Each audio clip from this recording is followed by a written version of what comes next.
Bismillahirrahmanirrahim. Assalamualaikum warahmatullahi wabarakatuh. Alhamdulillahi rabbil alamin. Nahmaduhu wa nasta'inuhu wa nastahdihi wa nastaghfiruh. Wa na'udzu billahi min syururi anfusina wa min sayyiati a'malina. Man yahdihillahu fala mudilla lahu wa man yudlilhu fala hadiya lahu. Allahumma salli wa sallim ala sayyidina Muhammad wa ala alihi wa sahbihi wa man tabi'ahum bi ihsanin ila yaumiddin wa la hawla wa la quwata illa billahil aliyyil azim. InsyaAllah yang saya hormati sahabat saya, Tuan Pengerusi Lembaga Surau Al-Waliyah Kampung Kelebang, Tuan Pengerusi Tuan Haji Yusof. Tuan Haji apa? Tuan Haji Muhammad Ali. Ya, nampak Tuan Yusof ini. Tuan Haji Muhammad Ali selaku Pengerusi Surau. Sahabat-sahabat lama saya, Tuan Haji Yusof Immigration. Apa lagi ni? Saya punya follower daripada Batang Tiga pun ada itu. Siapa lagi? Haji Zulkifli, sahabat saya di Perkim. Bilal Bukan Bilal Masjid Limbungan, khususnya tuan-tuan haji, puan-puan hajjah, muslimin, muslimat, hadirin hadirat yang dirahmati Allah Subhanahu wa taala. Sihat semua? Alhamdulillah, semoga kita dirahmati oleh Allah Subhanahu wa taala.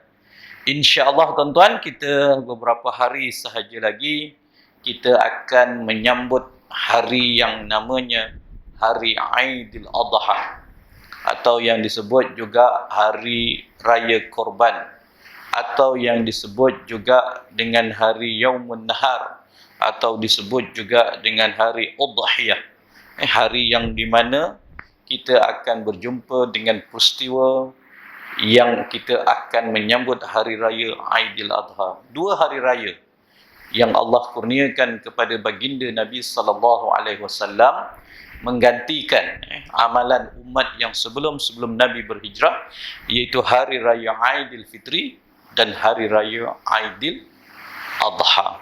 Dua hari raya ini menggantikan sebelum datangnya risalah Islam yang dibawa oleh baginda Nabi sallallahu alaihi wasallam dalam masyarakat Arab yang ada kegembiraan mereka.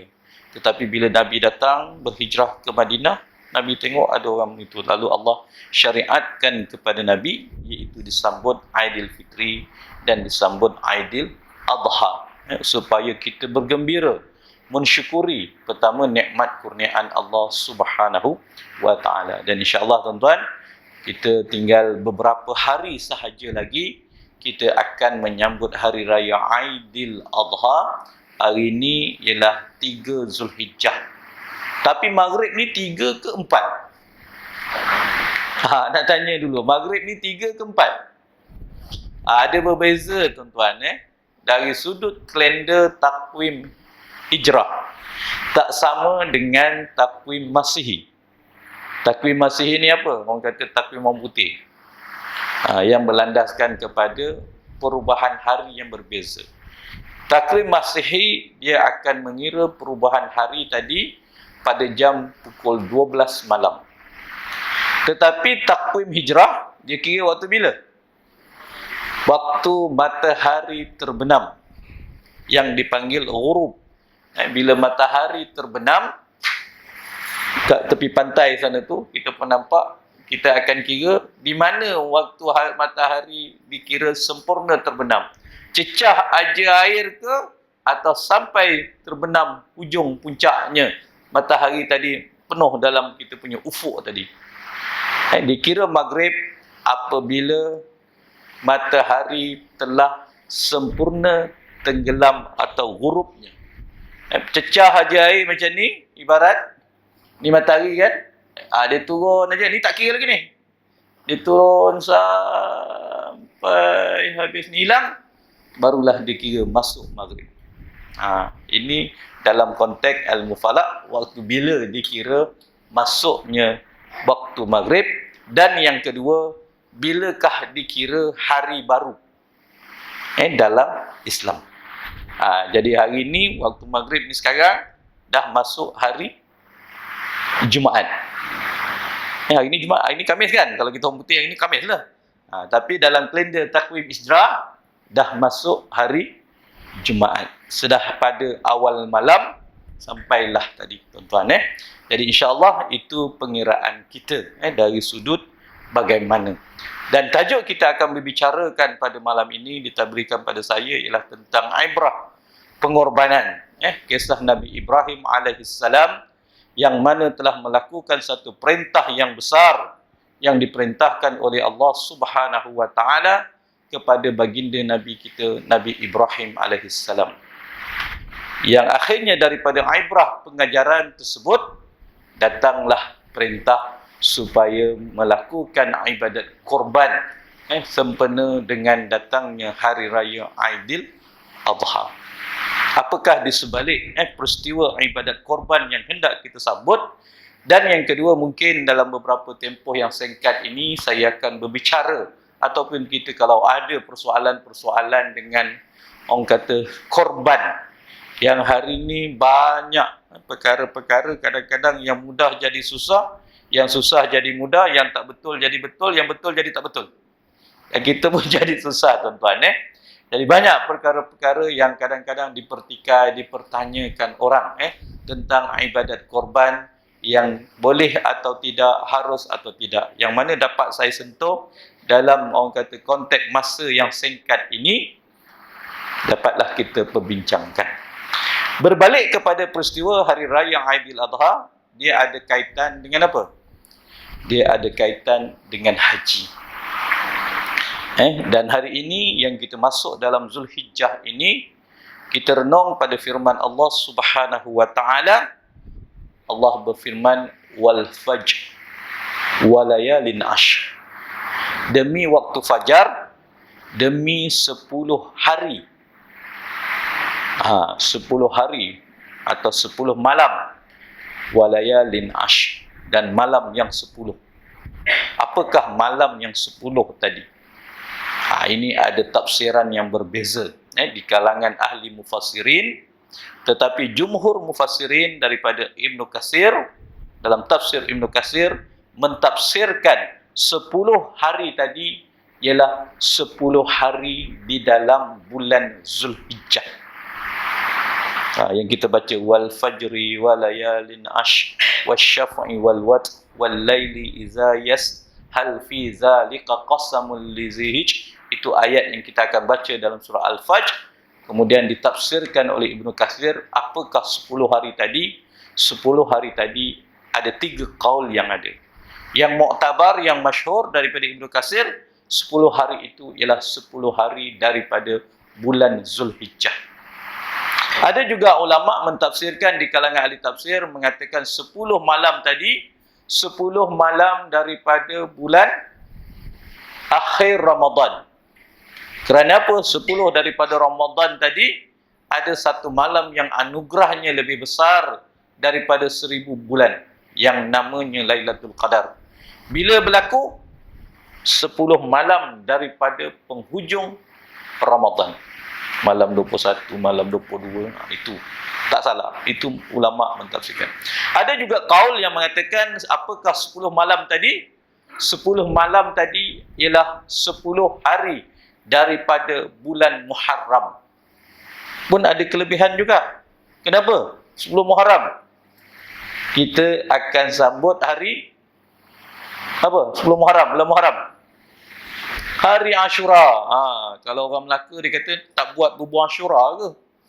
Tak, itulah kerana 10 Muharram tadi disunatkan kita berpuasa. 10 Ramadan, 10 malam terakhir Ramadan adalah puncak ibadat kita di bulan Ramadan untuk mencari malam yang namanya 10 malam tadi ada satu malam namanya Lailatul Qadar yang lebih baik daripada 1000 bulan. Jumhur ulama mengatakan pula daripada Ibnu Katsir 10 malam tadi adalah bulan 10 daripada hari di dalam bulan Zulhijjah. Berdasarkan tadi apa kata Nabi sallallahu alaihi wasallam? Kata Nabi sallallahu alaihi wasallam, "Ma min ayyamin 'amal salih ahabba ila Allah fihin min hazihil ayyam." Kata Nabi SAW, kata Ibn Katsir tadi, kenapa Nabi bersabda adalah lebih baik amalan-amalan yang disukai oleh Allah. Tanya apakah amalan yang disukai oleh Allah Subhanahu Wa Taala, antaranya padanya adalah 10 daripada bulan Zulhijjah ini. Ulama mentafsirkan apakah rahsia bulan Zulhijjah ini yang dikatakan lebih baik. Ada satu ulama mengatakan 10 malam tadi, 10 hari ini adalah kemuncak ibadat kita. Kemuncak ibadat kita, kenapa? Kat sana ada semayang, kat sana boleh berpuasa, dekat sana boleh orang kata apa, buat apa ni, sedekah, boleh bayar zakat, boleh kalimah syahadat kalau kita ambil pada rukun Islam. Ada 5 kan? Ada lepas daripada bulan Zulhijjah ni, tak ada rukun ini pula dibuat. Apa dia? Haji. Sekarang ini, sahabat-sahabat kita yang sedang berada di Kota Mekah, apa mereka sedang buat? Mereka berada dalam satu kemuncak ibadat yang tak buat pada tahun-tahun yang lain. Yang kali pertama, itulah 10 malam, 10 hari terakhir di bulan Ramadan, di bulan Zulhijjah ini, dia ada kat Mekah. Nak tunggu apa? Nak tunggu wukuf. Nak bertalbiyah, nak bertawaf, nak bersa'i, nak menjaga halal apa ni, berada dalam ihram kalau dia membuat haji ifrad. Kalau dia haji tamattu' lainlah, dia ada lagi. Tetapi dia berada dalam satu puncak ibadat yang dia tak boleh jumpa pada bulan lain selepas daripada Zulhijjah ini. Nanti bulan Zulhijjah boleh pergi haji? Bulan Zulhijjah boleh pergi haji tak? Tak boleh dah. Haji akan selesai 10, 11, 12, 13. Itu yang para ulama mengatakan yang 10 hari tadi yang tak ada amalan lain yang kita buat sempurna. Package kita dalam hidup ini, itulah dalam bulan Zulhijjah. Segala ibadat kita, kalau kebetulan pergi haji lah, semua amalan kita, puasa ada kat sana, sembahyang ada kat sana, kalimah syahadah ada kat sana, sedekah ada kat sana, baca Quran ada kat sana, tawaf ada kat sana, pakai ihram ada kat sana, sa'i ada kat sana, wukuf di Arafah ada di sana. Wukuf boleh buat tempat lain? Tak boleh, kecuali pada hari 9. Jadi itulah yang ditafsirkan oleh sebahagian para ulama. Zulhijjah ini ialah kemuncak di dalam ibadat kita, dalam hidup kita. Bulan lain kita tak boleh jumpa. InsyaAllah tuan-tuan. Dan kita akan menyambut peristiwa yang namanya Hari Raya Aidil Adha. Orang yang pergi menyambut, kita ada beberapa isu yang berlaku. Satu, saya nak ambil isu falak. Isu tarikh. Tarikh apa? Kita ni ada perbezaan. Iaitu bila nak puasa sunat hari Arafah. Kenapa tuan-tuan? Arab Saudi ditakdirkan telah mengumumkan raya hajinya ialah hari Rabu. Jadi wukufnya hari apa? Hari Selasa. Raya haji hari Rabu. Betul wukufnya hari Selasa, minggu hadapan. Kita hari rayanya hari apa? Hari Khamis, Aidil Adha. Kalau ditanya Aidil Adha hari Khamis, kalau kita tak pergi haji, bila hari wukuf yang ke-9 tadi? Hari Rabu. Jadi ada orang tanya, kat mana aku nak puasa sunat Arafah? Hari Khamis ke hari Selasa? Kalau kita orang Malaysia ni, nak ambil sunat berpuasa di hari Arafah, hari Khamis, hari Selasa ke hari Rabu? Kita akan berpegang bukan pada peristiwa wukuf di Arafah. Kita akan pegang di tempat lain selain daripada orang yang menunaikan fardu haji. Hari puasa sunat Arafah ialah jatuh hari ke-9. Di mana-mana tak kisahlah, mana ada isytihar saja. Pemerintah kadang-kadang hari ini kita kata 1 hari selisih gagah. Ada kadang-kadang wa'na'udzubillah sampai 2 hari. Kalau pemerintah umumkan, itu hak ulil amri. Tetapi kita pegang di manakah hari sunat puasa wukuf, iaitu jatuh pada hari ke-9. Jadi kalau nak buat puasa sunat hari 9, hari wukuf bagi orang yang tidak menunaikan haji berada di Mekah, hari wukuf untuk kita ialah hari Rabu, 9 hari bulan. Sedangkan hari Rabu tadi, orang di Saudi tengah buat apa? Tengah raya haji dah ni, dah mula berkorban, dah mula apa. Kat situ orang kata, aku nak ikut Saudi ke nak ikut Malaysia? Tapi orang di Saudi yang menunaikan sepatu haji ataupun di Mekah, mereka akan mempuasa sunat hari wukuf, ialah pada hari Selasa. Nak tanya pula, kita yang kat sini boleh tak berpuasa sunat hari Selasa? Boleh tak? Boleh, kerana sunat itu kalau kat situ ialah kerana hari yang tidak dilarang kita berpuasa. Dan 10 daripada bulan Zulhijjah ini, rebutlah peluang buat baik. Macam mana kita bernyambutnya pada bulan Ramadan. Boleh tak hari ni puasa, besok puasa, Sabtu puasa, Ahad puasa? Boleh tak? Boleh, puasalah. Kerana hari yang digalakkan kita memperbanyakkan amal kebajikan kita kalau kita tak pergi haji. Jawabnya kat sini, boleh bersedekah, boleh berzikir, boleh qiyamul lail, boleh apa lagi? Boleh, jangan korban dulu aja dah. Korban tak boleh buat dulu, korban kita tu. Okey. Jadi di situlah kita berpegang nak buat qiyamul lail boleh, nak buat tadarus Quran boleh, nak puasa sunat. Tapi yang tak boleh puasa sunat nanti bila?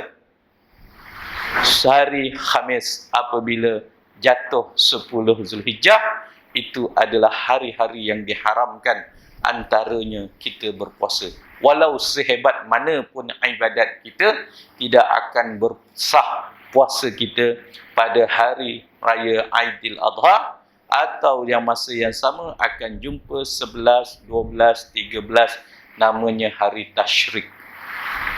Hari yang diharamkan. Satu lagi yang diharamkan bila? Hari raya Aidil Fitri, 1 Syawal. Okey, di sinilah yang kita hendak jadikan tadi. Jangan sampai kita terpengaruh, terkeliru, apa tuan-tuan, dalam kita menyambut hari raya. Kerana apa? Kebetulan ada perbezaan. Yang pening lagi tuan-tuan kat mana? Kat Indonesia. Lagi pening. Kenapa? Ni Surau Nahdlatul Ulama, Majlis Ulama Indonesia yang ikut kerajaan. Masjid sana, katakanlah surau belah sana pula, yang ikut Muhammadiyah. Muhammadiyah pun diikut Saudi. Jadi kat situ dah mula dah. Kat sini ada bibit-bibit. Wa na'udzubillah, kita khawatir kalau tidak diselesaikan, kita akan nampak kecalaruan umat Islam pada benda ini pun tak boleh sepakat. Dan sebenarnya kita dengan Indonesia dari sudut penyelarasan waktu puasa Ramadan, Syawal, Zulhijjah, kita ada pemuafakatan dari sudut negara-negara yang dipanggil MABIM. Malaysia, Brunei, Indonesia, Singapura, Thailand. Kita semua ada satu pemuafakatan. Kalau boleh kita rantau ASEAN, negara-negara Islam ini, kita bersepakat. Tapi jarang berlaku bagi pihak pemerintah Indonesia memang sepakat dengan MABIM. Tetapi dalam kumpulan di sana ramai tuan-tuan. Muhammadiyah di Indonesia ada 60 juta pengikut. 2 kali rakyat Malaysia. Nahdlatul Ulama ada lebih kurang 220 juta. Ada lagi satu kumpulan serpihan pula pun baru ni dia ada 4 hari raya Aidilfitri. Khamis 1 Aidilfitri, hari itu kita Jumaat Aidilfitri, Sabtu Aidilfitri, kita sambut Sabtu kan. Ahad pun ada Aidilfitri, Khamis pun ada Aidilfitri. Ini kumpulan-kumpulan tertentu. Ada yang ambil tarikat Naqsyabandiyah. Ini kita tunggulah nanti. Naqsyabandiyah mungkin lebih lewat ke cepat 1 hari. Dia tidak akan mufakat. Yang akhirnya, yang malu kita ialah kita. Di Malaysia, ketentuan pelaksanaan ini tadi, kita balik kepada hak ulil amri. Itu sebab kita ada satu, walaupun berbeza negeri, 14 negeri, kita ada kata iaitu penyimpan moho besar, Raja-Raja Melayu. Dialah yang menyatukan kita punya pemuafakatan bahawa kita akan menunaikan ibadat-ibadat ini serentak satu Malaysia. Kalau tidak, tuan-tuan, kalau ikut kuasa, Johor boleh ikut dia punya kehendak, Melaka pun boleh buat keputusan. Akhirnya berlaku di situ apa dia? Perbalahan umat Islam. Antara negara itu lain cerita. Ini dalam negara ini berlaku. Na'udzubillah tuan-tuan. Dan apabila kita bercakap tentang korban, Ini yang kata Nabi kita, ada tak ramai yang nak buat korban ni? Ramai. Jadi kalau nak buat korban, kalau dah buat, dah berlaku, apa nak kata kita buatlah. Tapi hukumnya sunat. Apa balik pada korban? Hukumnya sunat. Apa kata Nabi SAW? Man kana lahu zibhun yazbahahu fa iza uhilla hilal Zulhijjah fala ya'khuzanna min sya'ri wala min azfarihi syai'an hatta yudhha. Kata Nabi SAW, barang siapa di antara seseorang kita ini ada niat untuk melakukan ibadat korban dalam bulan raya Aidil Korban ini, dan apa niat dia? Dia ada niat. Maksudnya dia ada niat, dia ada hasrat dan sebagainya. Dan dia nampak anak bulan Zulhijjah. Hari tu, hari apa? Hari Ahad hari tu. Hari Senin lah semalam. Hari tu hari Senin. Kita hari Ahad, kita buat cerapan tak nampak. Hari Senin petang tu, maksudnya hari Maghrib tu dah jadi. Itu start daripada hari Senin malam Maghrib itu. Kata Nabi, barang siapa yang ada berniat untuk melakukan ibadat korban, bila datang 1 Zulhijjah, maka disunatkan kepadanya untuk tidak memotong rambutnya, tidak memotong kukunya, tidak mencangkut misai, janggut, ibarat dia dalam keadaan ihram. Bila sunat dia, kita ini melaksanakan cukur janggut, potong kuku dan sebagainya, apabila kita telah menyempurnakan korban kita. Ataupun datang haji raya korban. Tidak. Yang berkorban sunatnya sampai dia sembelih ataupun lembu yang nak dikorbankan dia sembelih. Nak takdir apa? Nak takdir dia pilih hari korban dia hari Sabtu. Jadi dia nak cukur janggut dia, nak potong kuku hari apa? Hari Sabtu lah. Selepas dia sembelih korban, sunat pada dia potong kuku, potong janggut, apa semua, sunat. Sekarang ni, simpan. Serabut ke tak serabut. Tapi hukum dia apa? Sunat. Nak potong-potong lah. Tak potong tak salah. Cuma nak alang-alang kita dah buat ibadat-ibadat agar kita menambahkan lagi pahala kita di sisi Allah, maka rebutlah pahala-pahala sunat, tuan-tuan. Jadi insya-Allah apabila kita melihat tentang korban, satu adalah tuntutan dari Allah. Kenapa kita melaksanakan ibadat korban ini? Adakah Allah perlukan makanan? Adakah Allah perlukan betul-betul nak tunjukkan kita ini? Tidak. Dalam satu surah, dalam surah Al-Hajj ayat ke-37, apa firman Allah Subhanahu wa taala? Lan yanalallaha luhumuha wala dima'uha walakin yanaluhu taqwa minkum. Kata Allah, yang kita buat korban kak, jangan hantar kat surau siapa punya korban letak daging batang pinang. Tak 2 kilo. Situ hati, jantung, gabu apa semua 3 kilo. Yang ni kat mana? Ekor. Tak semua daging yang baik-baik. Kenapa? Tuhan nak makan ke? Yang ni tak ada, dia ambil darah pula. Tak? Tuhan nakkan darah. Tidak. Itu sebab dalam agama lain kadang-kadang ada elemen itu. Letak ayam, letak lemau, letak anggur. Tiba-tiba dia ingat dia punya Tuhan makan. Rupa hantu kepala hitam makan, tuan. Bila hantu kepala hitam makan, tak sakit perut lah tu. Ini pengalaman saya, tuan-tuan. Kami ni dulu sekolah Sultan Muhammad. Sekolah Sultan Muhammad ni dekat belakang tu ada kubur Cina. Tahu lah kubur. Jadi duduk kat asrama belakang tu memang nampak lereng bukit. Jadi bila hari Jumaat, Sabtu ada dia orang sembahyang. Betul lah, betul lah. Kawan saya ada ni, Somat boleh mengesahkan. Jadi dia orang percaya akhirnya ada kalau musim sembahyang tu, puja sembahyang kubur lagi datanglah. Kalau ada kematian dan apa, dia ziarah kubur, dia letaklah lemau, anggur, apple dan sebagainya. Budak-budak Somat yang jadi ustaz ni selamba je. Lepas aja dia orang balik, berlari lompat pagau. Rezeki datang. Tak sakit perut, tak kembung. Saya kata handal betul hantu dia daripada hantu sana. Allahuakbar. Nakal-nakal tuan-tuan, kami ni masa selamat tu kadang-kadang yang nakal tu nakal. Tapi ada jadi pensyarah, ada jadi ustaz lah tu, jadi imam apa semua. Bila teringat balik peristiwa tu, hantu pun takut dengan ustaz-ustaz yang ada ni. Saya tak ada asrama, saya tak tahu sangat lah. Tapi begitulah cerita budak-budak je. Tetapi dalam konteks korban, apa kata Allah Subhanahu Wa Taala? Allah tak nakkan daging, Allah tak nakkan darah, Allah tak nakkan apa? Korban yang kita buat tadi. Allah inginkan pada kita ketaatan, ketakwaan, kesyukuran dan semangat berkorban dengan apa yang Allah kurniakan kepada kita. Yang makannya siapa? Yang makannya berikan kepada manusia, berikan pada jiran tetangga, berikan kepada mereka yang memerlukan daripada fakir dan miskin. Itulah yang roh yang nak diambil daripada ibadat korban. Bukan. Ini tuan-tuan kalau kita lihat, itulah firman Allah, hikmah daripada peristiwa ibadat korban yang Allah perintahkan kepada Nabi kita Muhammad sallallahu alaihi wasallam, yang mana dalam satu surah yang ringkas sahaja ayatnya 3, apa kata Allah? Inna a'tainakal kautsar. Wahai Muhammad, sesungguhnya kami telah mengurniakan kepada kamu kebaikan yang banyak di dunia dan di akhirat. Al-Kautsar tadi ditafsirkan oleh para ulama kebaikan kepada Nabi di dunia dan di akhirat. Ada juga ulama mentafsirkan Al-Kautsar itu satu anugerah yang Allah berikan kepada Nabi pada hari Yaumul Mahsyar nanti. Al-Kautsar ni apa? Telaga.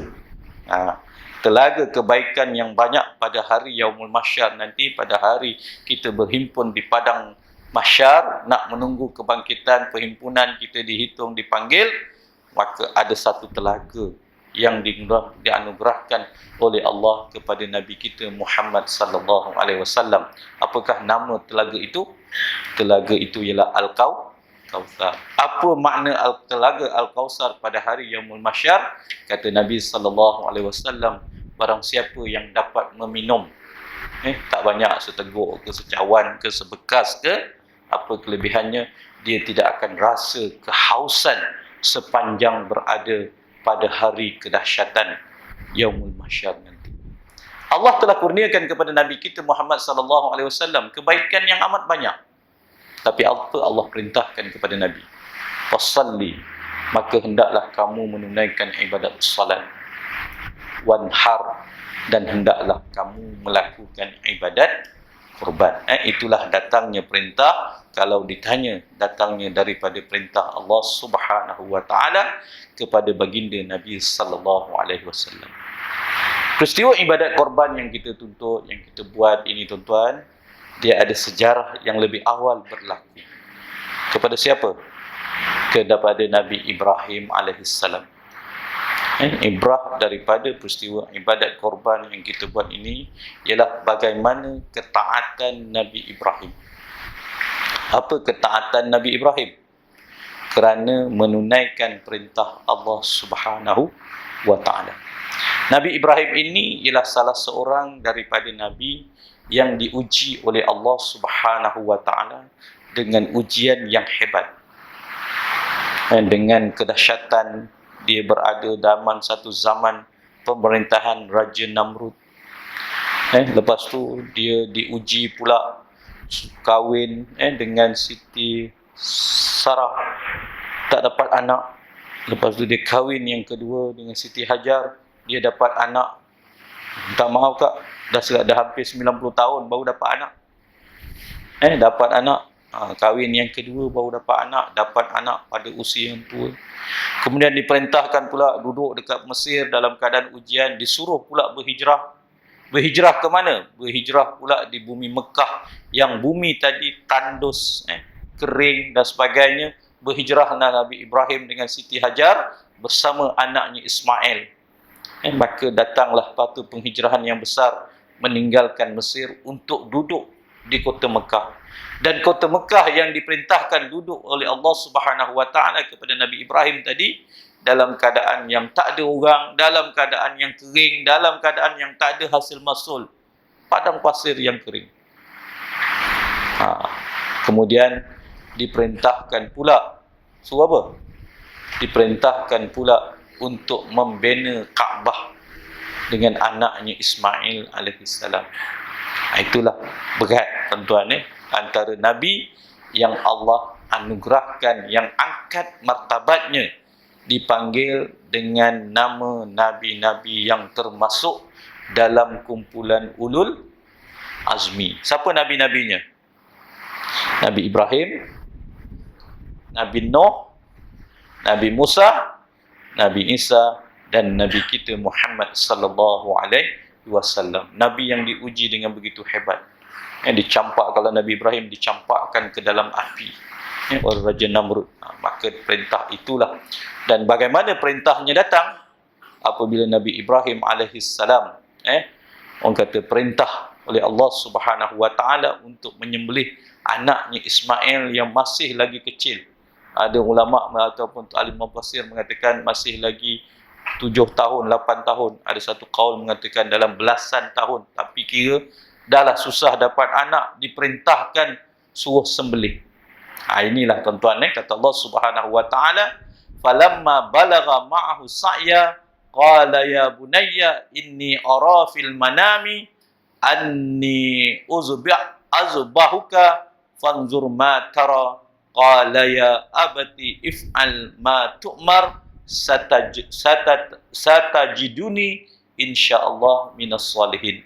Apa kata Allah Subhanahu wa taala dalam kisah yang mencicarakan Nabi Ibrahim dengan anaknya Ismail? Dahlah susah dapat anak, diperintahkan berhijrah dalam keadaan ketandusan, tak ada makan minum, bekalan dah terputus, nak bangunkan kota Kaabah jadi kota Mekah yang ada sampai hari ini. Lalu perintah itu kata Allah Subhanahu wa taala, dan ketika anaknya sampai di peringkat umur yang telah hampir tadi boleh bercakap, jadi balik ataupun jadi mumayyiz dan boleh bersama dengan bapanya Ibrahim, lalu berkata bapanya, wahai anak kesayanganku, sesungguhnya aku telah bermimpi pada malam tadi, melihat dalam mimpiku aku akan sembelih. Macam aku akan sembelih. Lalu Nabi Ibrahim bertanya kepada anak ayahnya, wahai Ismail, aku dapat perintah itu, apa pandangan kau? Mesyuarat lagi tu. Mesyuarat tu.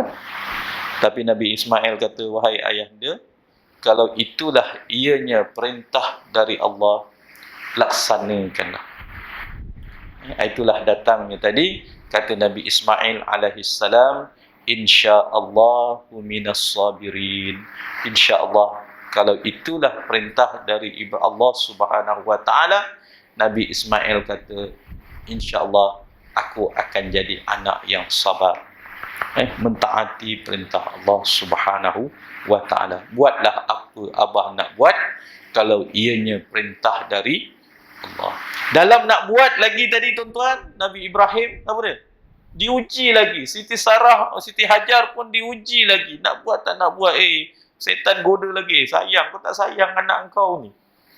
Tak. Itulah datangnya peristiwa apa pula tuan-tuan?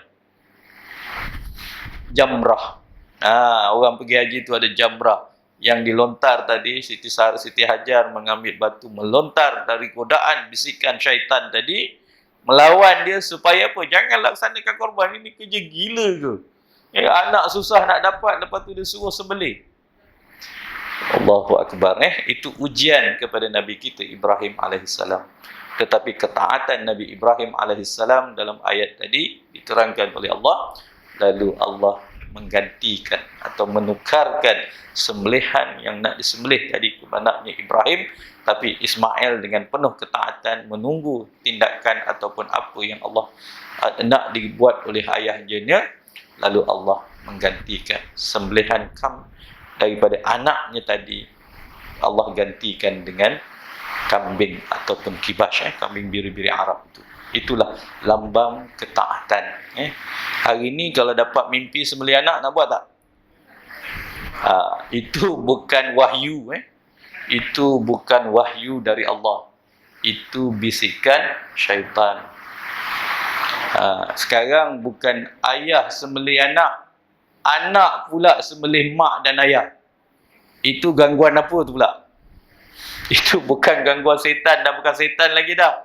Bila ini tuan-tuan, hari ini kita berhadapan dengan beberapa perkara yang mengancam nyawa.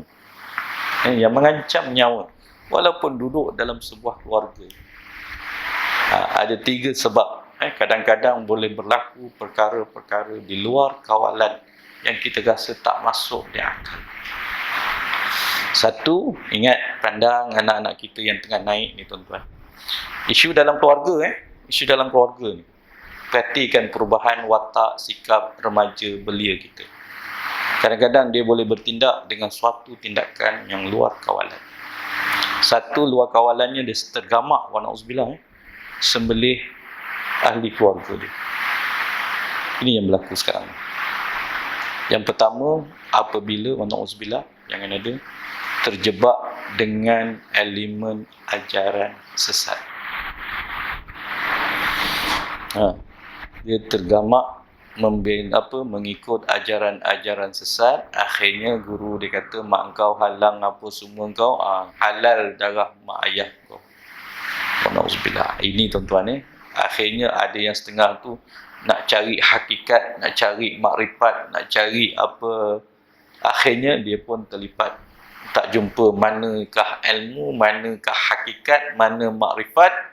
Akhirnya dia kata dia dapat wahyu lah apa semua. Sekali wahyu kan sembelih. Wa na'udzubillah. Bila ada elemen wa na'udzubillah terlibat dengan gejala ajaran-ajaran sesat, tergamak benda tu berlaku. Cerita pengorbanan tadi lain, ni cerita kehidupan semasa kita tuan-tuan. Kenapa manusia sembelih manusia? Kerana luar tu gaduh tak apalah, gangsterism. Ini dalam keluarga, dalam rumah tangga. Kita sebagai ibu tengok watak-watak anak remaja kita, kadang-kadang tergamak berlaku. Kedua, wa na'udzubillah, pengaruh dadah dan alkohol. Yang hidup gam, yang main ekstasi, yang ketagih dadah, yang mabuk, yang akhirnya nak minta mak ayah 30-50 ringgit tak dapat. Kecil besar. Dia nampak kat dinding ni ada parang, ada pisau. Tak dapat minta, wa na'udzubillah, sembelih. Ini tuan-tuan. Yang ketiga, tekanan hidup dan suasana, tekanan psikologi ni tadi. Yang akhirnya datang apa? Kemurungan. Kemurungan. Anak aku ni dah sebulan tak keluar bilik. Putus cinta ke? Lu tak lulus periksa ke? Rupa kawan kat pergi sekolah kutuk dia. Kadang-kadang kena kutuk aja, kena ejek aja tuan-tuan. Akhirnya dia rasa malu. Ataupun keluarga kita miskin, katakanlah dia malu, akhirnya dia murung tuan-tuan.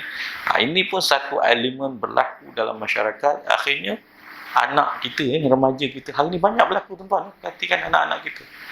Dan wa na'udzubillah, dia akan jadi macam mana peristiwa korban nanti. Akhirnya dia pandang mak ayah dia sembelih mak ayah. Wa na'udzubillah. Ini sembelihan dalam cabaran dunia hari ini. Kita nak cerita korban sebenarnya, tapi nak beritahu tuan-tuan, ini kehidupan tekanan yang berlaku. Kadang-kadang pertumpahan darah dalam ahli keluarga kita sendiri. Kita salah bawa, ada elemen. Banyak saya jumpa macam ada satu kes hari tu apa yang itu pasal dadah aja. Abang, pak saudara, mak, nenek semua dia sembelih. Kerana tak dapat duit nak beli dadah, tekanan dan sebagainya. Akhirnya bila dia sadar tersentak, apa aku buat ni? Kalau yang tekanan itu baru dah meninggal, baru dia tu, dah aku meninggal mak. Ada satu kes dia dah bunuh anak dia. Pergi dia tahan teksi, naik pergi bawa ke polis, saya dah sembelih anak saya.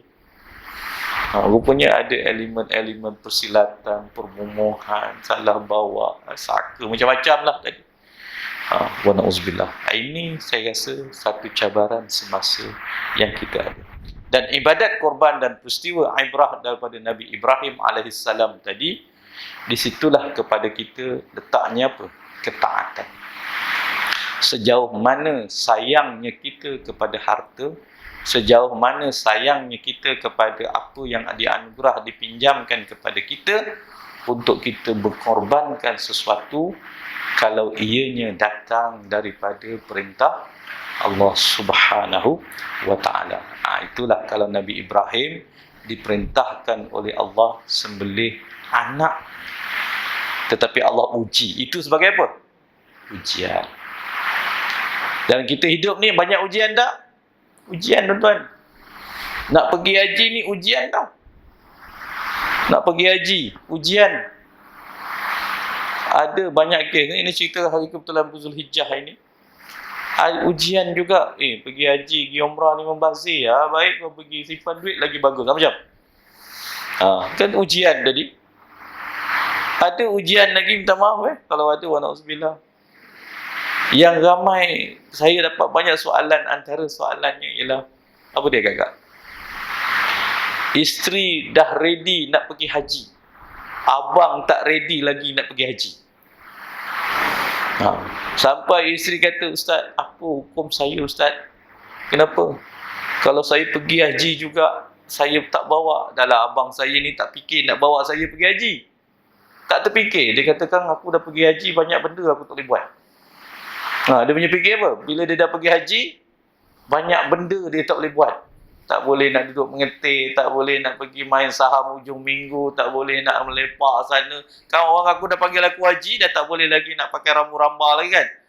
Jadi suami masih tak bersedia nak pergi haji. Tak tahulah dia takut naik kapal terbang ke apa. Dah umur 58, 65 sampai anak-anak kata, "Bah, kami nak bagi apa hadiah pergi haji." Tak apa, kau bagi hadiah mak kau. Ini sekarang ni berlaku.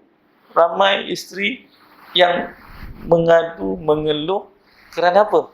Suami yang telah dipilih sebagai suami, sebagai teman hidup dia, tak mengorak langkah nak menunaikan rukun yang 5 ini. Sampai terpengkat dia tu, Ustaz, saya dah siapkan duitnya. Adik, macam mana, apa hukum saya pergi haji kalau suami saya tak pergi? Macam? Kak? Boleh pergi haji tak? Boleh. Tapi kalau nak pergi macam mana? Pertama, kalau dia masih beristeri orang, kena minta izin. Kalau suami dia kata, tak apalah, awak pergilah. Saya kan sampai seru saya, dah sampai seru. Bila ke tak? Dah umur 68 nak seru bila lagi? Belum daftar, belum apa. Ini tuan-tuan kalau kita tengok ada. Jadi pastikanlah. Ini pengorbanan. Kadang-kadang sanggup ataupun tidak kita berkorban, meninggalkan, orang kata, mengorbankan wang ringgit kita yang dikurniakan berbagai-bagai, dikurniakan pangkat, dikurniakan harta, dikurniakan anak, dikurniakan kesihatan, dikurniakan panjang umur. Sanggup tak kita menunaikan ketaatan kita menjadi tetamu Allah Subhanahu wa Ta'ala? Dan hari ini saya nak beritahu tuan-tuan, hari ini kita bercakap tentang haji dan akikah, korban tak boleh dipisahkan tuan-tuan. Kena bersedia pada tahun-tahun mendatang nanti. Tambah kadar haji kita akan meningkat. Yang hari ini kita bicara pasal subsidi, sebenarnya kos sebenar menunaikan haji dengan harga pasaran, dengan harga ringgit, dengan kemudahan yang kita dapat, dengan pengangkutan, dengan tempoh hari yang kita akan duduk di Kota Mekah, sekurang-kurangnya kena ada 30-25 ribu Kak. Jadi Kak, tolong simpan duit. Jangan melontau kat sini banyak sangat. Jangan melontar, ini pasar raya Kelebang, apa, bazar Kelebang, simpan. Kenapa? Duit itu. Tak ada orang 10 ribu itu sebelum ini. Selepas ini kemungkinan akan ada. Bersedia kita. Kerana konsepnya istita'ah. Kenapa saya katakan tadi? Akak pergi umrah pun 8 hari, 12 hari, berapa ribu Kak? 10. Ini 45 hari duduk 10 ribu. Macam mana Kak? 45 hari duduk dengan harga 10 ribu. Sebenarnya harga pasarannya, sebenar-benarnya istita'ah, kena ada kemampuan kita untuk melakukan ibadat haji dengan simpanan cukup kita. Cukup ni, satu, kita yang ada kemampuan mencukupkan diri kita. Ada juga kadang-kadang kita rasa tak masuk di akal, bila aku dapat pergi haji. Rupa ada orang lain cukupkan kita. Betul?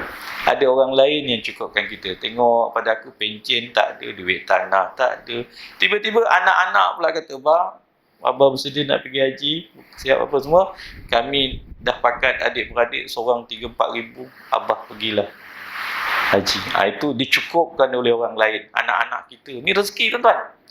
Ada ketika pula ada suatu orang jutawan datang, dia kata saya nak pilih salah seorang daripada kampung Kelebang ni, saya nak sponsor pergi haji. Macam ada juga macam tu ada jutawan, ada apa. Itu rezeki, kita tak tahu. Tapi pada kita apa dia? Tengok pada umur aku tak mungkin pergi, tengok pada tempoh mungkin kita tak dapat pergi, tengok pada keadaan kewangan kita mungkin tidak akan pergi.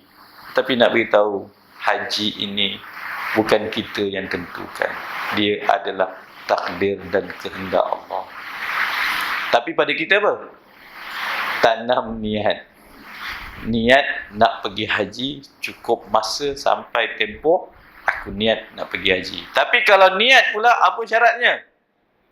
Kena bertindak. Syarat yang pertama, minta maaf saya kata, buka akaun tabung haji. Siapa tak ada lagi dalam ni akaun tabung haji? Buka lah, tak kisahlah RM50 ke RM100 ke, buka aja dulu. Tak nanti tak mana, tak loteri tak payahlah kan Apa hukum pergi haji pakai duit loteri kan? Sah tak hajinya? Tak sah. Itu berbeza Apa hukum sembahyang pakai kain curi? Dia ada beza hukumnya Hukumnya sembahyangnya sah, tapi berkat pahalanya Allahu Akbar yang tahu. Kalau tanya apa hukum pergi sembahyang pakai telekong curi, saya tanya tadi, saya tanya apa hukum kalau sembahyang maghrib 5 rakaat? Tak sah. Kenapa? Maghrib 3 rakaat. Apa hukum sembahyang maghrib tak baca Fatihah, tak duduk baca tahiyat? Kenapa? Memang tak sah, kerana itu rukun. Tapi apa hukum sembahyang maghrib pakai telekong curi? Sah tak? Sembahyangnya sah. Kenapa? Daripada takbiratul ihram sampai salam, bacaan dia baik. Sahlah sembahyang tu. Cuma ada pahala, tak ada pahala, ada keberkatan, tak ada keberkatan, ada anugerah. Orang kata tadi, kalau haji ada tak kemabrurannya? Wallahu a'lam. Itu Allah. Jadi kita pastikan yang sumber kita pergi haji tadi bersumberkan rezeki yang halal, bersumberkan duit kita, ataupun dihadiahkan, diberi oleh anak cucu kita dari sumbernya. Untuk apa? Mendapatkan keberkatan di sisi Allah Subhanahu wa taala. Jadi dalam peristiwa ibadat korban yang kita bicarakan tadi ialah ibrah daripada peristiwa Nabi Ibrahim alaihissalam dengan anaknya Ismail. Dari peristiwa itu datanglah pensyariatan kepada Nabi kita Muhammad sallallahu alaihi wasallam, iaitu kita menunaikan ibadat korban. Bila tempohnya ibadat korban?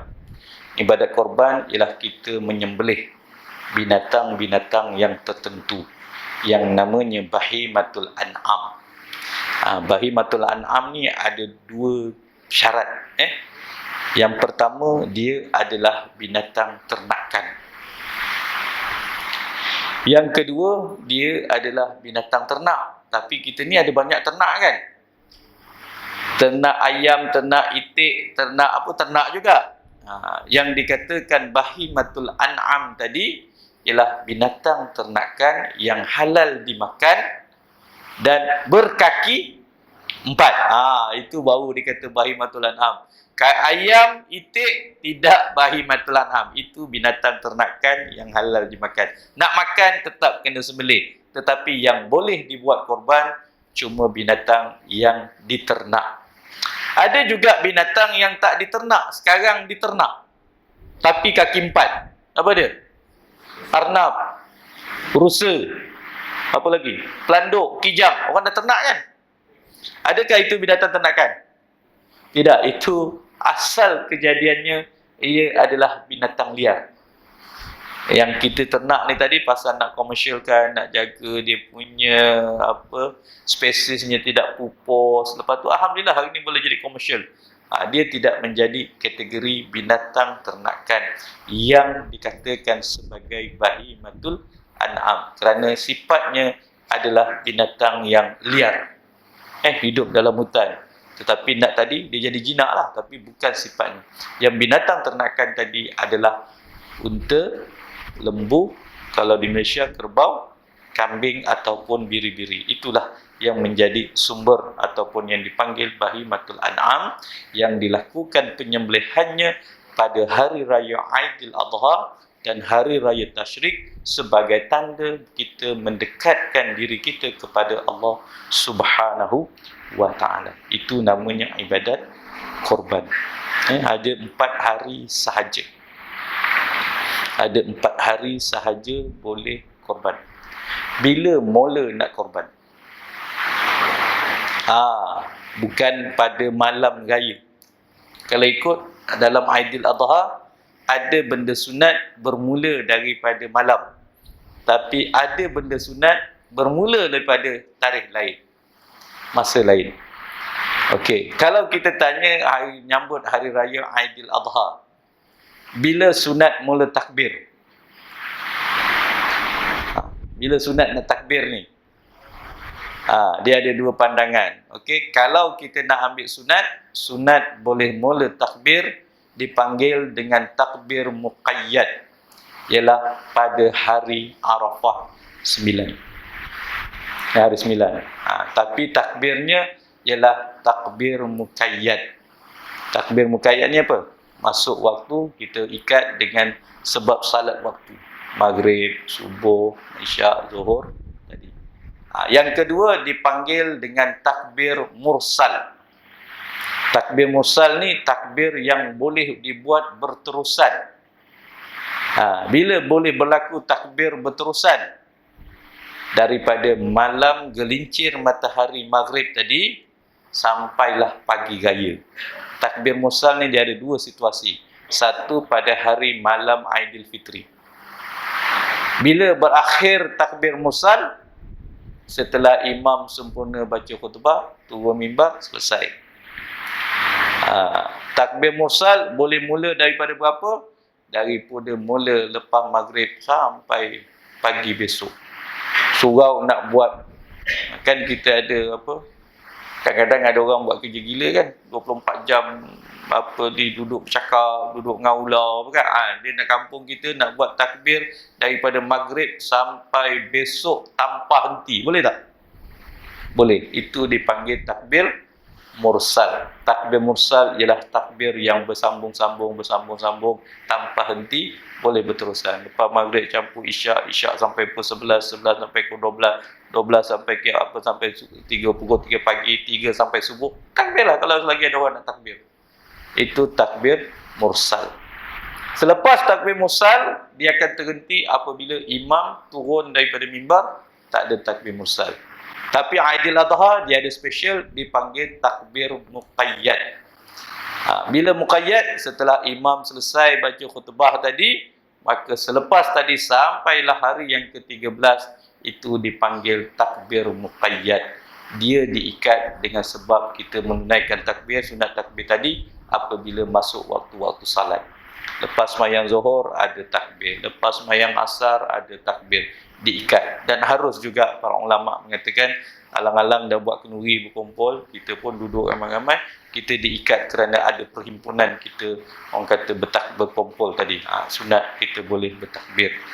Tapi saja-saja nak buat takbir dari rumah ke rumah malam raya macam, tak payahlah. Ada itu datang, dia kata, Ustaz, dah 3 tahun COVID, kan boleh buat 4 hari ni kan. Dia kata kami sekampung dah buat sepakat, dia kata kami nak buat takbir dari rumah ke rumah sempena hari raya Aidil Adha. Saya kata, puan, malam raya boleh buat, malam hari raya Aidil Adha tu, tapi siang hari raya tadi dia tak jadilah. Panjang kan, pagi sampai subuh. Bagus ni jalan raya, meriah kita, dia kata. Saya kata tak payah, itu tak payah takbir. Tahlil boleh, nak buat zikir boleh, baca Yasin apa boleh, saya kata. Tidak dapat sunat nanti. Kita apa? Kita nanti takbir kita bukan takbir mursal selepas daripada tempoh imam tadi. Itu dipanggil takbir muqayyad. Itu kita panggil tadi, apa beza takbir mursal dengan takbir muqayyad? Takbir mursal ini syiar dalam hari raya Aidil Adha. Itu sebab kalau hari raya Aidil Adha nanti kita kat masjid surau takbir, dekat TV sama juga. Lepas azan ada takbir. Ada takbir tadi. Itu dia ambil sunat, diikat dengan sebab masuknya waktu salat atau selepas salat azan, maka disunatkan kita melaksanakan takbir tadi, ialah takbir muqayyad. Bercakap tentang korban, tuan-tuan, mana lebih afdal? seekor lembu, seekor kambing, seekor unta, mana lebih afdal sembelihannya? Kalau ulama menjawab lebih afdal kita sembelih seekor unta untuk satu orang. Kenapa? Unta badannya gemuk, besar, isinya banyak. Afdalnya, boleh tak satu ekor unta untuk satu orang aja tak ajar? Boleh tak? Boleh. Lagi besar pahalanya. Antara seekor unta dengan seekor lembu, mana lebih baik? Seekor unta lebih baik daripada seekor lembu.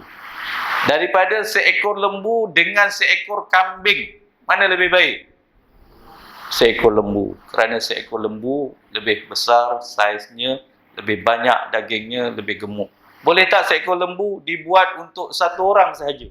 Saya nak buat niat saya seorang untuk seekor lembu ni. Saya nak tonggang nanti, dia kata, di akhirat nanti lembu ni aku tak nak share-share dengan kau. Boleh tak? Itu lebih afdal. Lebih afdal. Seekor lembu lebih afdal daripada seekor kambing. Ini dalam fiqh membicarakan. Tetapi seekor kambing, mana lebih afdal sembelih dibandingkan dengan seekor lembu yang dipecahkan 7? Kat sini berbeza pula. Kita nak sembelih seekor satu bahagian aja. Kita nak ambil seekor kambing ke, atau nak ambil satu bahagian daripada korban berkelompok ramai-ramai ni, 7 orang kita nak ambil satu bahagian. Mana lebih afdal? Lebih afdal ialah kita sembelih seekor kambing. Itunya.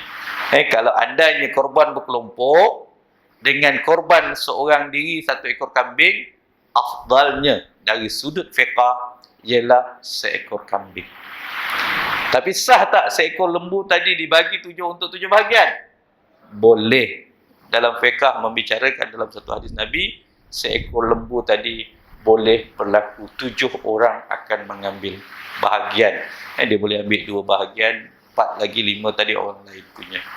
Okey, dia boleh buat di situ. Ini dalam satu hadis Nabi, seekor lembu lama persamaannya ialah 7 bahagian daripada orang yang menyertai korban. Okey. Itu dari sudut itu. Kenapa kambing lebih afdal? Dari sudut para ulama mengatakan kalau seorang menyembelih kambing tadi ibarat dia mematikan satu nyawa yang sempurna. Yang kita masuk 7 bahagian tadi dalam seekor lembu tadi, kita punya bahagian nyawa lembu tu kongsi seorang 7. Kita dapat sikit, sana dapat sikit, sana dapat sikit. Itulah perbezaannya. Tapi sah tak? Semuanya sah. Tapi kalau ditanya mana yang lebih afdal, maka yang lebih afdalnya adalah yang demikian. Mana yang lebih afdal lagi? Yang lebih afdal ialah kita memilih lembu yang paling sihat, lembu yang paling cantik, lembu yang paling gemuk, lembu yang paling besar. Tiba-tiba datang pula lembu sado macam. Itu ada wartawan kata, Ustaz, lembu sado sekarang harga dah 30,000, tak boleh jadi ke 14 bahagian. Ada orang tanya dah, lembu sado, dia kata, kita kira logik lah, dia kata, ini satu bahagian baru 1,000, ni lembu sado harga 20,000 ni. Tetap lembu sado yang berharga 20,000, tetap juga 7 bahagian. Tapi jawabnya, kalau orang sanggup membeli lembu sado, menyertai korban dengan lembu sado, maka belanjanya lagi mahal. Bila belanjanya lebih mahal, dagingnya lebih banyak. Nak beritahu, bila belanjanya lebih banyak duit keluar, dagingnya lebih banyak dapat diagihkan, ganjarannya apa? Lagi besarlah pahalanya. Itulah sebenarnya. Lagi banyak daging kualiti lembu yang kita pilih tadi, maka lebih besarlah pahala kita di sisi Allah Subhanahu wa ta'ala. Okey, dalam kita membicarakan seekor lembu tadi, bolehkah seekor binatang korban tadi di-share kepada 7 orang. Dan bukan 7 orang, 2 tujuan yang berbeza. Sebahagian untuk korban, sebahagian untuk akikah. Boleh tak? Boleh. Ada satu keadaan boleh, ada satu keadaan tak boleh. Bila yang mana boleh? Seekor lembu ada 7 bahagian, 5 bahagian kita niatkan sebagai daging korban. 2 bahagian tadi akikah. Boleh tak? Boleh. Tapi kita nak sembelih seekor kambing. Seekor kambing juga, sembelih juga seekor kambing. Tapi 2 kaki kat depan ni korban, 2 kaki kat belakang ni akikah. Boleh tak? Tak jadi. Dia tak jadi kat situ. Buat satu bahagian kambing tadi, sama ada tentukan ianya korban atau ianya akikah. Tapi kalau ianya seekor lembu, jawabnya 4 bahagian boleh menjadi bahagian korban, 3 lagi akikah. Contohlah, saya nak bagi contoh mudah.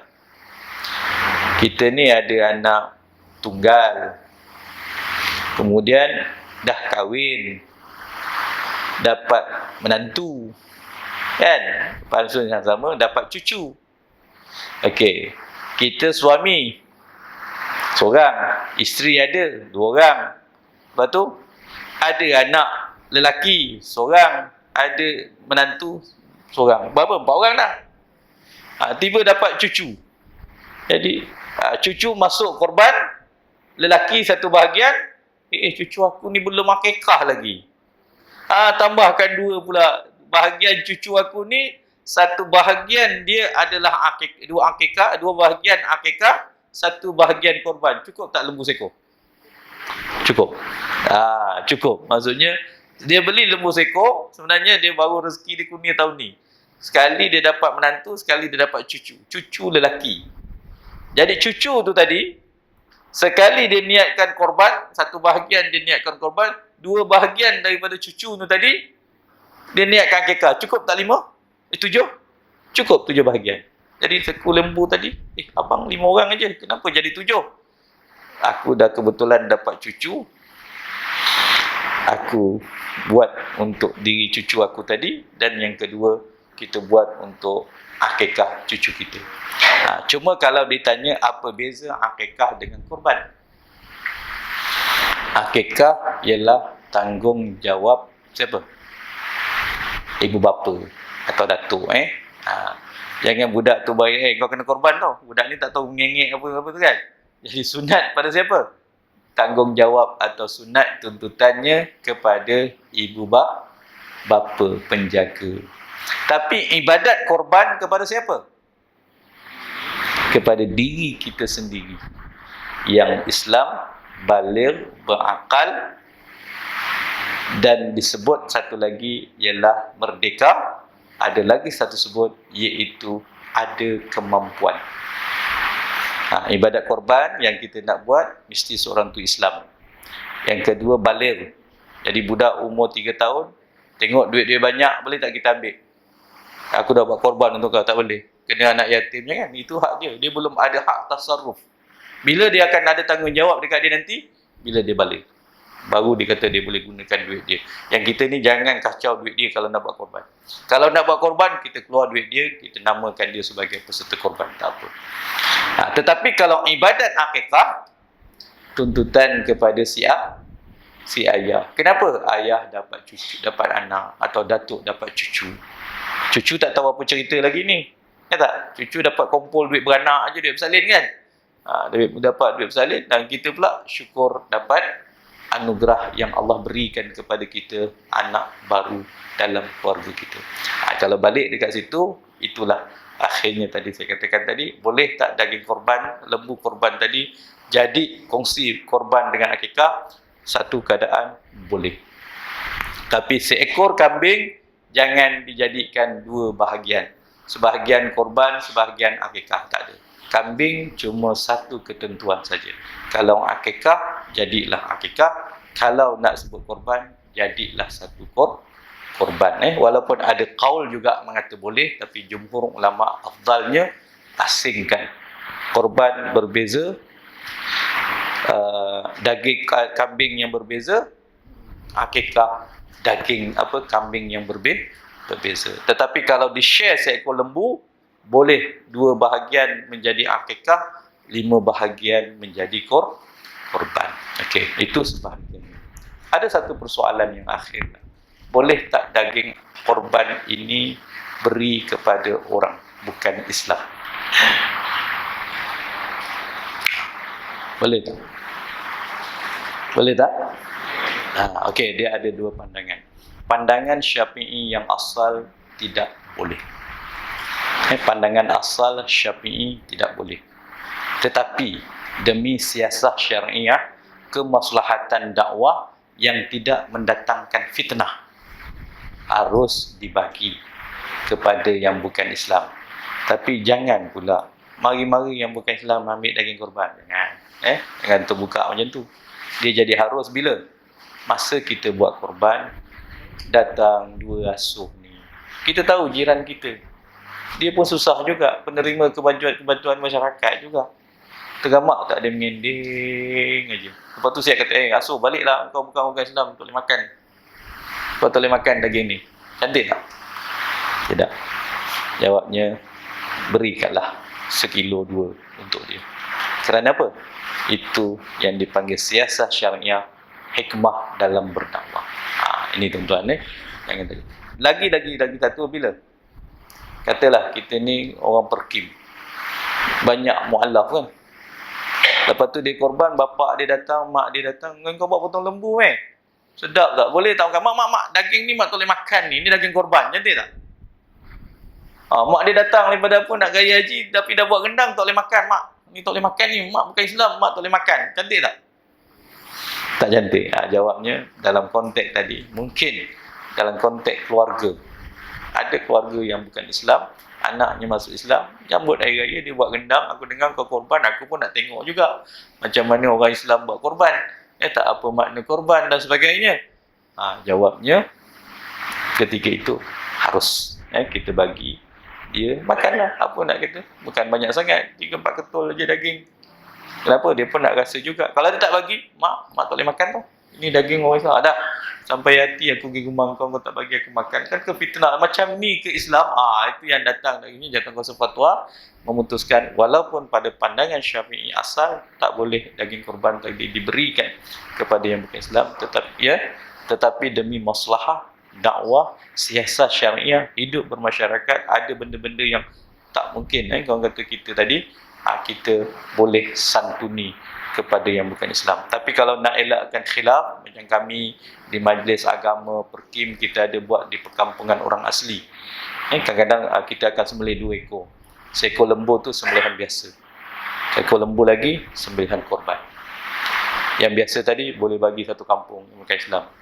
Pernah dibuat, orang asli pun tahu hak maruah diri dia tau. Kita kata tak apa, orang asli kita bagi daging kotak.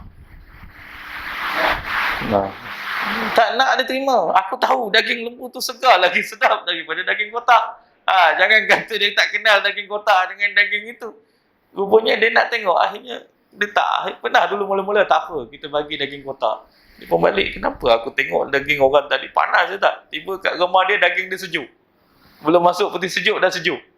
Rupa daging kotak yang dibeli kan. Kita pun ingat, tak apalah, yang bukan orang Islam kita bagi daging kotak. Itu pun boleh mendatangkan fitnah.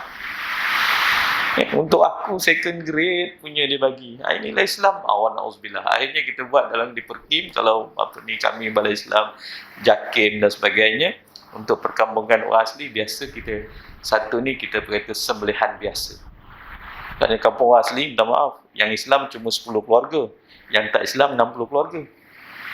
Jadi nak elakkan tadi khilaf, yang ni sembelihan biasa, yang ini sembelihan korban. Yang korban tadi sumbangan daripada majlis agama. Nak sempurnakan lagi, kita tahu orang asli ni kita hadiahkan pada dia, pilih 7 nama di kalangan orang asli yang fakir dan miskin, kita hadiahkan. Boleh tak kita buatkan korban untuk orang lain? Boleh tak? Nak hadiahkan ni, saya nak pilih Abang Haji sebagai masuk saya punya bahagian korban. Boleh tak? Boleh. Tapi syarat dia apa? Minta izin. Jangan main masuk aja. Haji Zul, saya nak masukkan Haji Zul dalam korban bahagian saya. Setuju? Alhamdulillah. Setuju. Tak nak ustaz, saya ada maruah diri saya. Macam? Tak boleh masuk. Dia ada maruah diri. Jangan kata orang tak ada maruah diri. Kau ingat aku ni muka subsidi. Tidak. Dia tidak ada muka subsidi. Dia kata, dia pun ada maruah diri. Dia kata, aku ada hak aku. Tanggungjawab aku lah. Jawabnya dia ada maruah diri. Ada orang setengah ada maruah diri. Dia kata, tak nak aku nak buat, aku buatlah sendiri nanti. Tak ada tahun ni, tahun depan adalah rezeki aku. Bagi orang lain. Jawabnya dia tak mengizinkan kita. Kita tak boleh buat untuk dia. Kita tidak boleh buat untuk dia. Boleh tak melakukan ibadat korban pada mak ayah kita yang dah meninggal? Boleh. Walaupun pada Imam Syafi'i asal tak boleh melakukan ibadat korban kepada orang tua kita yang telah meninggal dunia. Tetapi dalam konteks, dia ada dua konteks. Yang pertama, konteksnya ialah sebelum dia meninggal, dia ada berpesan. Contoh, ayah kita meninggal 2 minggu lepas. Lepas tu dia kata, aku ada duit ni, rasa-rasa tahun ni aku nak korban. Nanti kalau itu kau ni, duit ni ada bawa katil ni, bawa tilam banyak duit kah? Bawa tilam banyak duit kah? Jangan, saya nak beritahu anak-anak ni kalau mak sakit, tengok-tengok bawa tilam celah bantal tu. Jangan main buang, jangan main bakau je kah? Banyak rahsia tersimpan kat situ. Dia kata ada tu. Tiba-tiba meninggal. Jawabnya apa tanggungjawab anak? Ibarat dia dah niat tadi 2-3 minggu sebelum, ambil duit simpanan ibunya tadi, maka dia dah jadi macam wajib pada anak menunaikan hajat apa yang diniatkan oleh ibu atau ayahnya sebelum meninggal. Walaupun sebahagian daripada harta peninggalan. Tapi kalau ibu dan ayah kita tak berwasiat, tak pesan apa-apa, jawabnya kita nak ambil duit siapa? Kita gunakan duit kita sendiri. Jangan ambil, aku tengok mak tak pesan, tapi kat akaun dia ada lagi harta yang belum difaraid. Pakai aja duit mak, ambil 6,000, sembelih seekor. Boleh tak? Tak boleh. Kalau takut nanti apa? Ada kad long, abangah, pak usu, semua ada bahagian hak faraid. Jadi kalau nak buat korban untuk mereka yang tidak berpesan kepada kita, berwasiat atau dia telah berniat, maka kita sebagai ihsan, sebagai anak, boleh buat korban. Tapi pada saya, nasihat saya, gunakan duit kita sendiri. Pahalanya kita niatkan untuk ibu dan ayah kita. Apa alasannya yang kita kata harus kita melakukan ibadat korban untuk kedua ibu bapa kita walaupun telah meninggal dunia? Kata Allah, wabil walidaini ihsana. Kepada kedua ibu bapa kamu hendaklah kamu berbuat baik. Seorang sahabat berjumpa dengan Nabi SAW. Ya Rasulullah, adakah aku kena berbuat baik kepada ibu bapa aku yang dah mati? Kata Nabi, ya, kau tetap kena buat baik dengan kedua ibu bapa kamu yang telah meninggal dunia. Jangan kata mak bapak aku dah lepas tanggungjawab. Tidak. Mak bapak meninggal pun kita masih kena berbuat baik dan dikira berbuat baik. Ada dalam satu hadis Nabi ada beberapa perkara dan satu elemen ini ialah apa yang kita dapat. Contoh, kita keluar duit korban, ambil bahagian mak 1,500. Banyak ke duit 1,500? Tak banyak mana. Mak tinggalkan kita 5 buah rumah sewa. Macam? 5 pintu rumah sewa, kau seorang punya. Satu rumah 500 sebulan. 5 rumah berapa? 2,500. Itu hak faraid kita. Tapi yang kita dapat, adakah dengan duit itu, duit kita tulang kulit yang kita kumpul? Tidak. Itu peninggalan mak ayah kita. Tapi dia tak dapat melihat, mengambil manfaat setelah kematiannya. Maka kitalah pewarisnya. Jadi yang kita belanja ni duit siapa sebenarnya? Hartanya siapa? Harta peninggalan dia. Jadi apa salah? Dapat 2,000 duit ni. Bulan ni punya sewa rumah. Itu sembelih. Ambil 2 bahagian korban. Samalah juga. Kita niatkan siapa? Sebenarnya sewa itu milik kita. Tetapi kita niatkan untuk pahala ibu dan ayah kita dalam konteks kepada kedua ibu bapa kita yang telah meninggal dunia. Boleh juga kita buat baik. Memang kita kena buat baik kepada mereka walaupun mereka telah meninggal dunia. Kita tak boleh nak bagi makan lagi, nak bagi minum, nak mandikan dia, nak bawa pergi jalan, pergi umrah, tak boleh lagi dah. Tetapi buat baik kepada kita ialah ada caranya. Kita doakan dia sembahyang mohon keampunan dia, cari sambung silaturahim adik-beradiknya. Yang ketiga yang terakhir tadi adalah apa-apa kebaikan yang kita buat, kita niatkan untuk ibu dan ayah kita. Ada korban untuk ibu dan ayah kita. Ada duit lebih sikit, kita wakaf. Ni wakaf untuk siapa? Bukan sekadar untuk saya.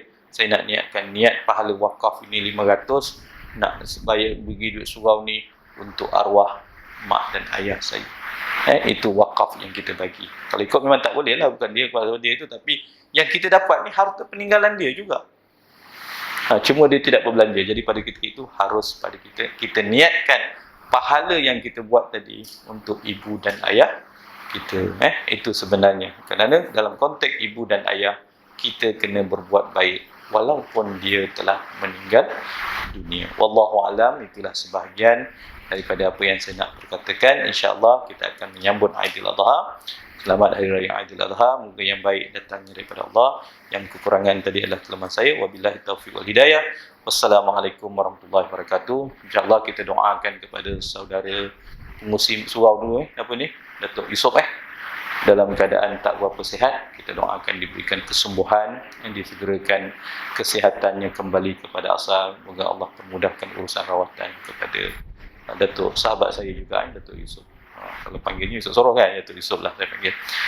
Okey, insya-Allah ada apa pertanyaan? Kalau ada, silakan. Ya, silakan.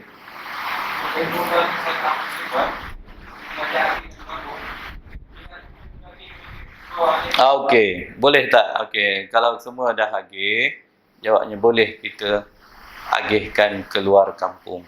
Syaratnya, okey, apabila kita membuat agihan korban, pastikan yang pertama, daging korban ni ada dua. Satu cara, kalau kita membuat korban tu kita seorang-seorang, kita hak kita kepada kita lah, nak bagi pada siapa.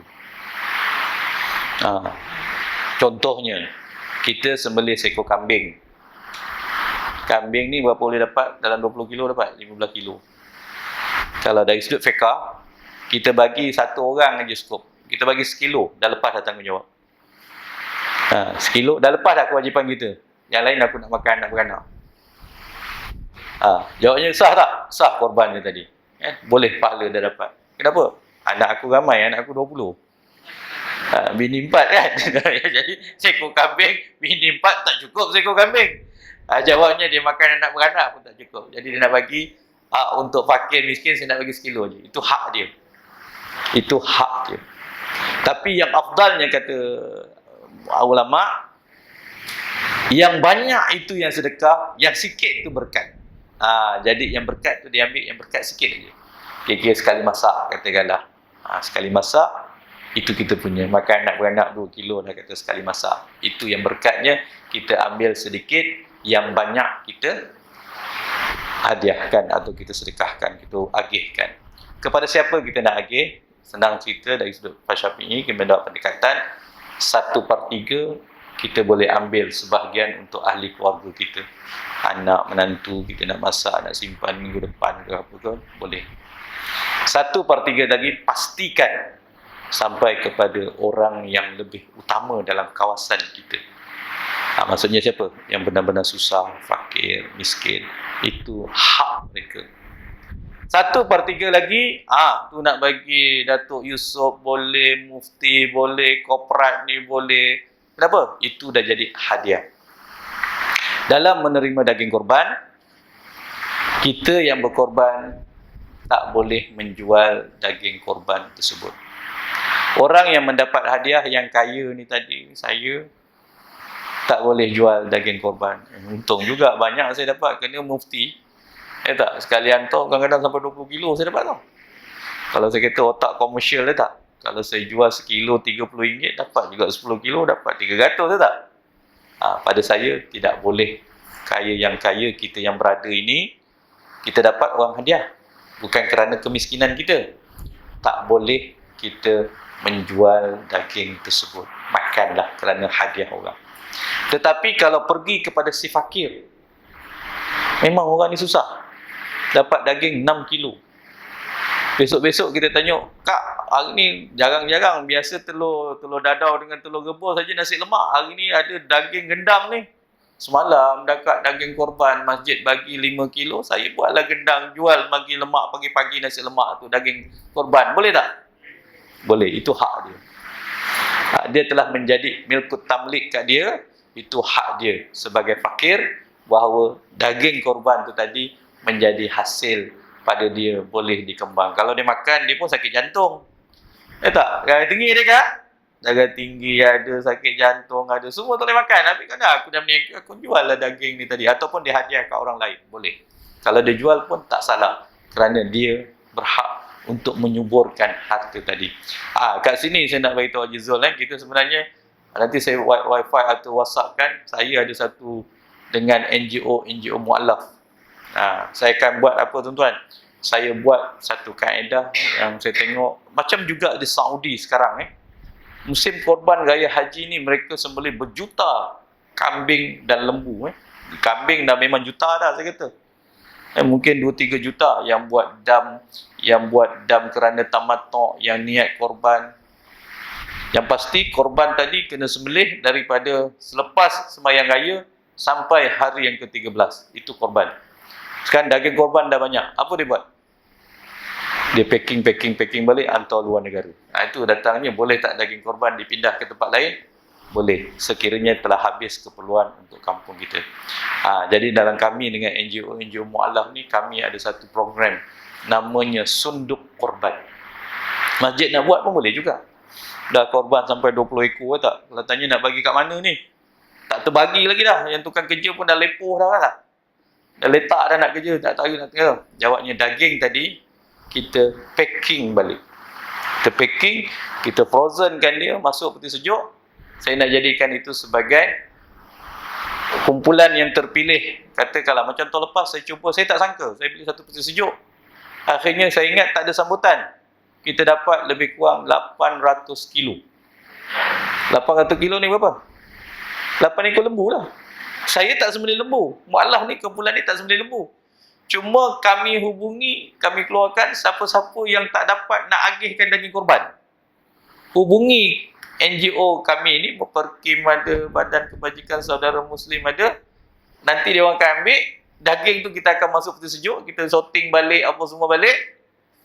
Kita sorting. Akhirnya apa? Dalam 800 kilo, kita dapat menyantuni lebih kurang dalam 200 keluarga, 100 lebih. Tetapi mereka ambil dalam 5-6 kali. Tiap-tiap kali kelas, datang kelas hari Sabtu, selain dia datang kelas, minggu depan dia dapat sekilo daging buat balik. Datang lagi minggu depan, kelas lagi, dapat sekilo daging lagi buat balik. Artinya kita panjangkan tempoh daging tadi dan ramai boleh dapat. Itu kami panggil program ini ialah Sunduk Korban. Nanti Haji Zul boleh nanti bahkan. Tapi kita tak sembelih. Siapa-siapa yang tak agih, tak habis nak agih, tak tahu mana nak agih. Kami tahun depan dapat 1 ekor, hampir 8 ekor, ada seekor tu 2 peha dia hantar. Dia kata tak tahu nak siapa nak uruskan dah. Jadi kami ambil lah. Dia hubungi kami, kawan pun ambil. Tahun lepas, tahun ni alhamdulillah kami dah tadi saya dapat gambaran sikit. Kita dah beli mesin penyedap kedap udara. Jadi hari tu macam ada sikit teknikal. Daging tu bila ada orang bagi dah lambat kan. Ini ada dalam 20-30 kilo daging tu rosak. Jadi kita terpaksa tanam dan kita ganti balik. Kata tanya tanam macam mana? Kita ganti balik daging dengan kita ganti balik daging yang rosak tadi kerana itu hajat orang. Kita 8 manusia. Tapi tahun ni kita dah beli mesin pengedap udara. Nanti dia akan masuk aja kedap. Maksudnya dia punya tadi kita buat program tadi harus. Kalau masjid suruh nak buat banyak, beli satu peti sejuk, freezer, masuk dapat berapa? Dapat 300 kilo. Okey, pilih 30 rumah, 40 rumah kat sini. Tiap-tiap minggu datang masjid hari Khamis, hari Jumaat katalah atau hari Sabtu. Nanti kita bagilah atau kita ziarah rumah dia bagi. Jadi satu cara kita melebarkan ada setengah kampung korban sampai 20 kilo, 20 ekor, 30 ekor kan.